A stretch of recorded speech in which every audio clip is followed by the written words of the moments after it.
With me now to talk more about the drama of this weekend, the history-changing moment in studio, I have Jeremy Saltan, political advisor for the Yamina Party, led by Prime Minister-elect Naftali Bennett. Also joining us is Amir Weitmann, the head of the Libertarian Caucus in the Likud Party, soon to be headed to the opposition. Thank you, Amir, for being with us. I'm going to start, though, with Jeremy here in studio, because I want to note, Jeremy, that Naftali Bennett isn't yet Prime Minister. That happens in three more days, it's said.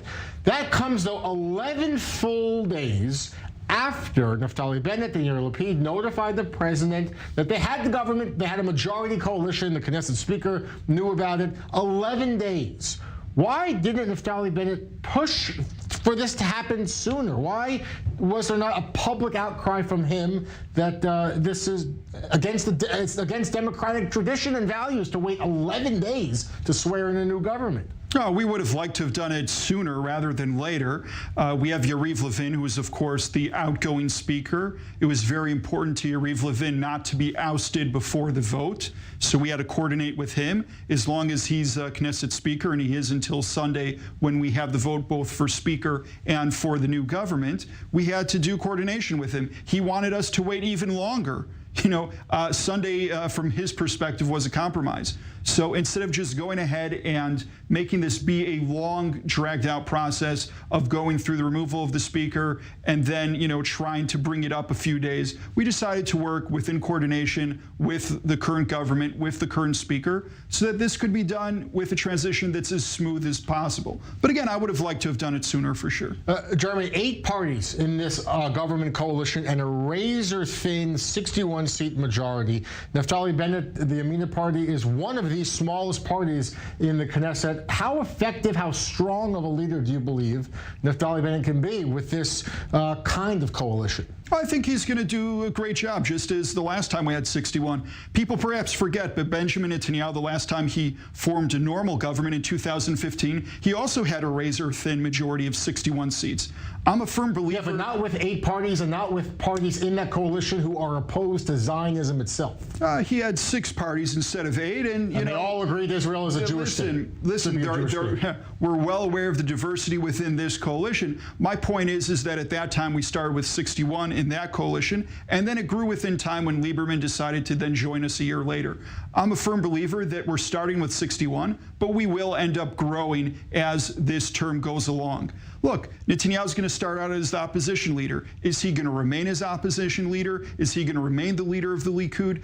Are the parties of the Haredim and Smotrich going to continue on what, you know, Bennett has called the private Masada of Netanyahu and be in the opposition for absolutely no reason when we're happy to welcome them inside? So again, I think as time goes on, we'll be able to move on from that 61 to a larger number, because once we show that there's staying power to this government, there's going to be a very, very tough situation for the parties outside of the Likud in the opposition to feel that there's any incentive for them to miss out. Do you think it goes the distance then? I mean, you mentioned, do you think it's going to go the distance with the rotation? We've only had 2 Knesset terms that have actually lasted the distance in Israeli history since '48. I'm not saying that this is going to be the 3rd, but I do think that this is a government that's going to last a lot longer than most of the pundits and analysts believe it will. And I think the key to doing that is to be able to expand the coalition over 61, and it will be in the incentive of other parties to join in later on. I want to bring into the conversation Amir Weitmann with the Libertarian Caucus of the Likud Party, headed to the opposition now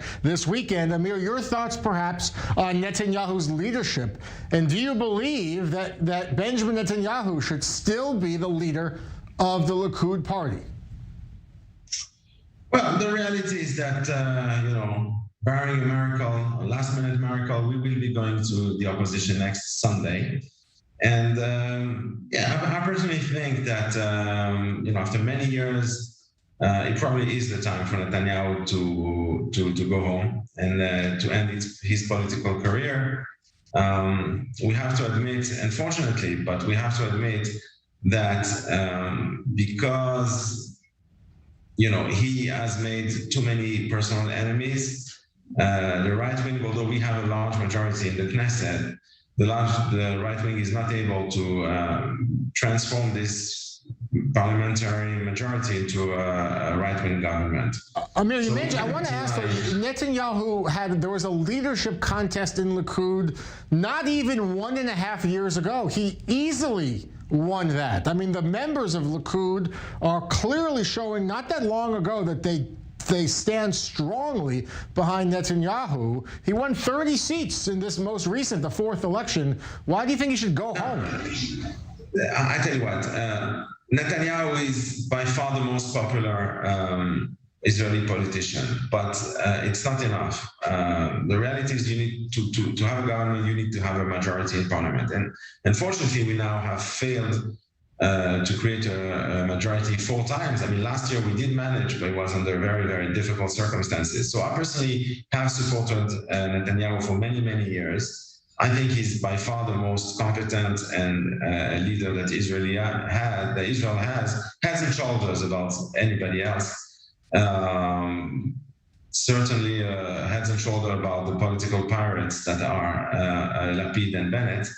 But you have to deal with reality. Reality is that he does not have a majority, unfortunately, in parliament, and there will have to be some consequences to that. But in any case, there will be a leadership contest within the Likud. We know that there's going to be at least one candidate. There may be more. Time will tell.